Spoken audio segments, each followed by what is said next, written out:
गुरु मानुष कर जानते, ते नर कहिए अंध, ओए दुखी संसार में फिर आग काल के फंदे।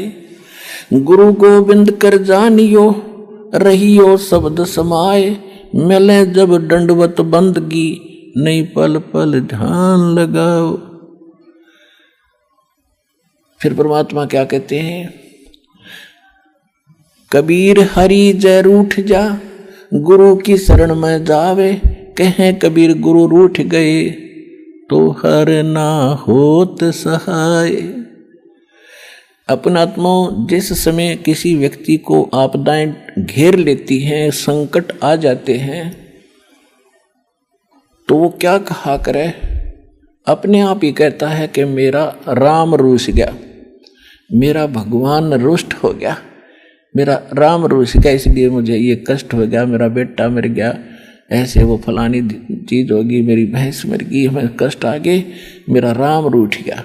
राम कब रूठता है कि जब तक हमारे पुण्यों का दौर चलता है तो हम कोई भी साधना करते हैं शास्त्र विरुद्ध या ना करते हैं तो भी हम सुखी हैं, और जो भक्ति करते हैं वो ये सोच रहे होते हैं कि जो भक्ति मैं कर रहा हूँ किसी भी देव की, इससे मुझे सारे सुख उपलब्ध है।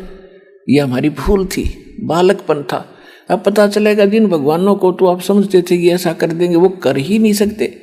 एक पटवारी ने आप समझो प्रधानमंत्री वाला काम कर देगा, इससे मुझे हुआ था, तो उसकी भूल थी।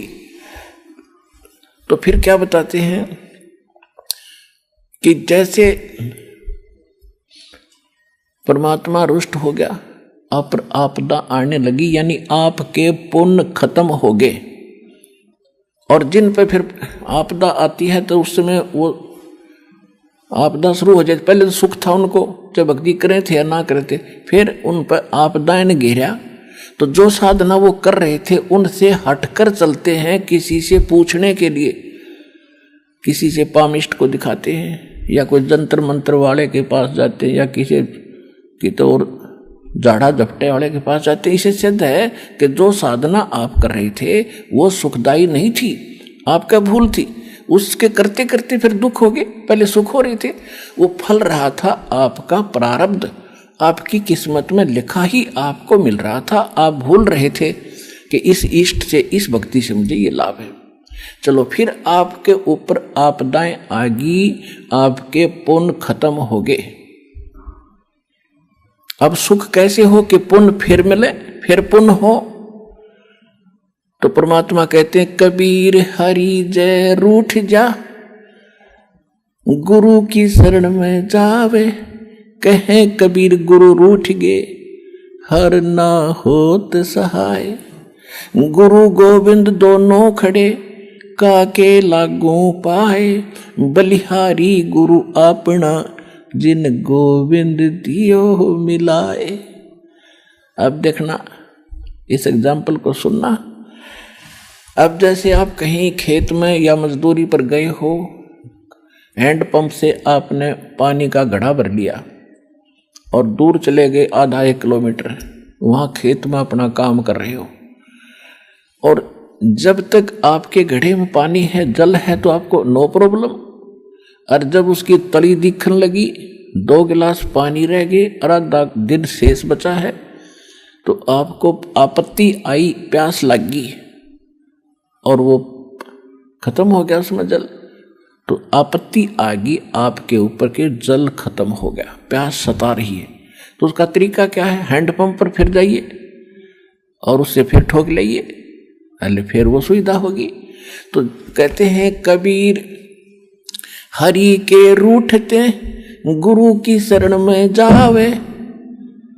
अब जैसे राम रूठ गया, यानी पुण्य खत्म हो गए, तो फिर कहते हैं हैंडपंप की शरण में जावे। और जब हैंडपंप खराब हो गया, यानी आपने गुरुजी के साथ, आपने जो गुरुजी से ही बात बिगाड़ ली, गुरुजी को रुसा दिया। गुरुजी कब रूठेगा? जब आप मर्यादा नहीं रखोगे। मर्यादा नहीं रखोगे तो गुरुजी रूठ गए, क्योंकि ये सारा खेल मर्यादा के ऊपर चलेगा। अब जैसे गाड़ी बना कर दे दी पिता ने, ले बेटा चला, और बेटा राम पंचर करके उसमें कील गो का खड़ा हो गया, तो पिताजी उस पर खुश होगा पिंतर करके खड़ा मूर्ख, जान के करे अनजाने हो जाए उसका इलाज है। तो जान के करने वाला तो रोज क्षय कर लेगा। तो इसलिए आपको समझाया जाता है कि ये क्रिया नहीं करना, ये करना, तो तब गुरु रूठेगा। और गुरु नहीं रूठा तो आप आइए, यानी हैंडपंप खराब नहीं होता, चाहे 100 मटके भर लो, चाहे ड्राम के ड्राम ठोक लो। तो कहने का भाव ये है इस क्रिया को समझना।